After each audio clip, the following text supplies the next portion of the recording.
Welcome to the comic book history for the Winter Soldier.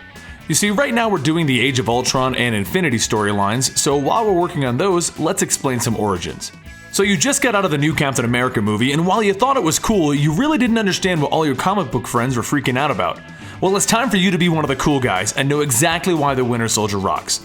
Today we're going to go over his origin as Bucky, his transformation into the Winter Soldier, and then what happens afterwards that makes him such an incredible character. This is a warning though, we all know that the movies are close to the comic book storylines and they are changing a few of the things, and we also don't know what comic book storylines they're going to be taking for future movies. So, if they do mimic this storyline, you may be getting a spoiler for a movie that's going to come out between 5 to 10 years from now. Speaking of the Winter Soldier movie, did you enjoy it? First, a fun little fact before we explain his origins. Did you know that Bucky is one of the few superhero deaths that was supposed to remain unchanged? It used to be a running gag that no one in comic books stays dead except for Bucky, Jason Todd, and Uncle Ben. He was one of the untouchables. That is until 2006 when he got a completely rewritten new history and was brought back as one of the best Captain America stories ever. Born in 1925, James Buchanan Barnes lost both his parents at an early age. They both passed away in a military camp, in Camp Lehigh. While his sister was sent to a boarding school, he convinced the officials to let him stay at the camp as a ward of the state due to his love for the armed forces and his future intentions of joining up. He eventually became known as the camp's mascot, earning the name Bucky. As he grew up on the military base, he learned quite a few special operation tactics and eventually befriended a young and naive Steve Rogers. Then, one night, Bucky happened to come across Steve Rogers as he was changing into his alter ego, Captain America. Sworn to secrecy, Bucky joined Captain America on his first mission against the Red Skull. Since he proved himself during that mission, he then went through intensive training with Captain America to become his sidekick, and the US government used him as a symbol against the Hitler Youth. While he mostly accompanied Captain America, the US government also started to use him in missions that they didn't want Captain America to be directly involved in. This would lead to the young Bucky accomplishing assassinations and a lot of espionage operations. He went on countless adventures with Captain America, working with the Submariner and the original Human Torch, and eventually, Bucky would make his own superhero team, the Kid Commandos. But he also worked with the Invaders, the Young Allies, and Liberty Legion. On his last mission with Captain America in 1945, Cap and him are trying to track down Baron Zemos. Baron Zemos' plan was to steal an experimental drone plane and send it to Hitler. But as a special present, he captured Captain and Bucky and tied them to the drone. They managed to get off the plane, and they fell to the ground where they stole a helicopter and tried to chase the plane so that they could recover it for the US government. But just as the plane was getting out of range, the two of them jumped for it, and while Bucky managed to grab on and hold tight, Captain America missed. As Captain America began to fall to the water below, he would shout to his sidekick to let go, just in case it was booby-trapped. But Bucky couldn't, and he was caught on it. And the plane exploded, throwing Cap into the icy water below, placing him into suspended animation.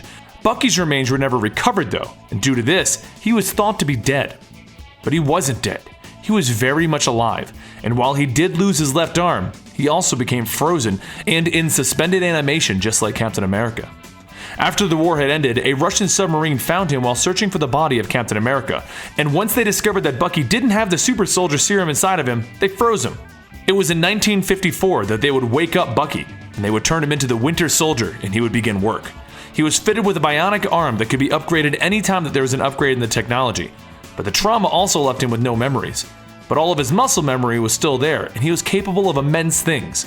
He would be the one to train Natasha Romanoff, which is the Black Widow in modern-day comics, and even began a relationship with her. Though it wouldn't last, as she learned that when not needed for missions, the Winter Soldier was placed into stasis to slow his aging. The next big thing that the Winter Soldier would be revived for is the assassination of Red Skull in order to obtain the cosmic cube that he held. The Winter Soldier would accomplish this and then place the blame on Nomad. But eventually, Captain America would learn who the true assassin was. And while investigating all of this, Captain America would learn of the Winter Soldier's true identity. But the Winter Soldier was still clueless of his own true heritage. Once Captain America cornered the Winter Soldier, he would take the cosmic cube from the Winter Soldier and then use it to restore Bucky's true memories. Bucky would then take the cube and teleport away from Captain America to go on his own mission of revenge, looking for the Red Skull, whom he believed had actually survived, and his current handler. This would lead to the Winter Soldier working secretly for S.H.I.E.L.D. behind the scenes for a while. He would reconcile with Namor, help Wolverine, and he would also team up with Patriot, Hawkeye, and Vision, and learn how his early adventures had inspired this new generation of superheroes. Now, for the reason why everyone is getting excited over who the Winter Soldier is. You see, he would go on a lot of adventures while resolving his issues, but Captain America's career would continue. Eventually, Captain America will be assassinated due to the superhero Civil War situation that we'll be covering very soon. But before being killed, Captain America would ask Tony Stark, Iron Man, one last thing. Stop Bucky from spiraling down this path of violence and madness, and pass the identity of Captain America onto him. Bucky agreed on one condition. They would remove the last of the mental implants, and he answers to no one. Not S.H.I.E.L.D., not Stark, no one. And with that, Bucky Barnes, aka the Winter Soldier, would become the new Captain America for an extended period.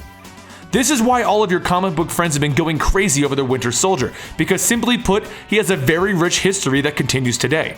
We'll eventually come back to explaining some individual Winter Soldier issues and stories, and the whole Captain America Reborn saga, in which he returns to being the Winter Soldier.